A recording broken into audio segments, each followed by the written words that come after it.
وليه تشتريها من برّه لمّا ممكن تعمليها في البيت بطريقة سهلة وسريعة وكمان زي بتاعة المحلات بالضبط، يمكن كمان طعمها أحلى وهتوفّر معاكِ في الميزانية، ومش بس هتعملي واحدة ب200 جنيه لأ ده أنتِ هتعملي 3 و4 كمان بحق واحدة بس من برّه، والبيت كله هياكل ويتبسط بحاجة كده تكون سهلة وسريعة.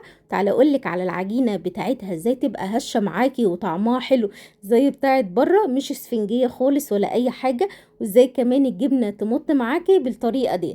هنبدأ ونسمّي الله ونصلّي على الرسول. باكيت من الخميرة، معلقتين من السكر، كوباية من المَيّة الدافية ودوّبيهم مع بعض كويس جدًا.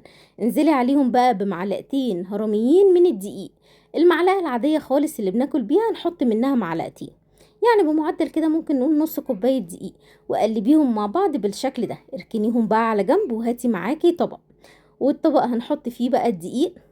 استخدمت 5 أكواب من الدقيق، حطيت عليهم نُص معلقة من الملح، وهانزل عليهم بقى بالخليط اللي إحنا لسه عاملينه مع بعضينا. هاعجنه مع بعضه بالشكل دوّة كده. طبعًا للناس اللي مش بتعرف تعجن أو مش بتحب العجن بالراحة وعلى مهلِك وواحدة واحدة هتلاقيها اتعجنت معاكِ بكل سهولة.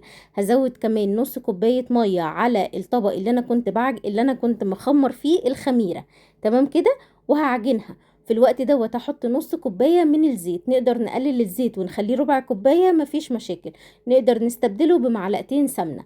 أول ما تحطي الزيت هتلاقيها بدأت تفرول معاكِ، ما تقلقيش خالص، استمري في العجن لحد ما تدّيكِ القوام اللي أنتِ شايفاه دوّة كده. هاسيبها بقى تخمر لمدة نُص ساعة. في خلال النُص ساعة تعالي نحضّر مع بعض صلصة البيتزا. معايا بصلاية، معايا 3 حبّات من الطماطم أو 4، كام فص كده من التوم، وربع كوباية من المَيّة ورفعتهم على النار. القشرة بتاعة الطماطم هتتشال بكل سهولة لإن أنا مدّياها شَقّة كده بالسكينة، وكمان شايلة الجزء اللي فوق بتاع الطماطم. ضربتهم في الكبة. لو ما شِلتيش القشرة يبقى هتصفّيهم بعد ما تضربيهم. هاحط بقى توم باودر وبصل باودر، ملح وفلفل أسود وشوية من الزعتر. وهارفعهم كده على النار ياخدوا غلوتين مع بعض بعد ما احط التوابل. في الوقت دوّة العجينة خلاص كانت خمرت معايا ما شاء الله. أنا هاعمل صينية مقاس 34 وصينية مقاس 30، يعني عايزة أقول لِك حجم كبير جدًا من البيتزا زي ما أنتِ شايفاها كده. بعد ما فردتها بالشكل دوّة هابدأ بقى اللي أنا إيه، بحرف شوكة مثلًا لو عندِك زي اللي أنا استخدمتها ديّة ما فيش مشاكل خالص. هابدأ اللي أنا أعمل لها كده نغزات عشان ما تتنفخش معايا في الفرن. صلصة البيتزا هاحطها بالطريقة ديّة، وهاكون محضّرة بقى معايا طماطم وفلفل وزيتون، وطبعًا الحشوة ليكِ حرية الاختيار فيها. أنا عملت واحدة بالسجق وواحدة بالفراخ، ممكن كمان تلمّي بواقي التلاجة وبتبقى خطيرة. قطعة فراخ صغيّرة كده شوّحتها على النار، قطّعتها مكعبات صغيّرة وشوّحتها على النار، وكنت متبّلاها ببصلاية وملح وفلفل أسود، شوّحتها بمعلقة زبدة.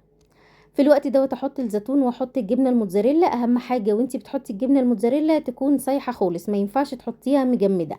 هادخّلها بقى الفرن على درجة حرارة 200 على الرف الوسطاني، من غير شواية خالص. هتلاقيها بدأت الجبنة تسيح والأرضية بتاعتها تستوي وبتبقى خطيرة. جرّبيها بالطريقة ديّة من غير افتكاسات، من غير حاجات كتير. شايفة المقادير بتاعتها مضبوطة جدًا، نقدر نحط بيضاية ما فيش مشاكل، نقدر نشيل المَيّة ونحط نُص مَيّة ونُص حليب. باحبكم جدًا، هاستناكِ تشيّري الوصفة وهاستناكم الفيديو اللي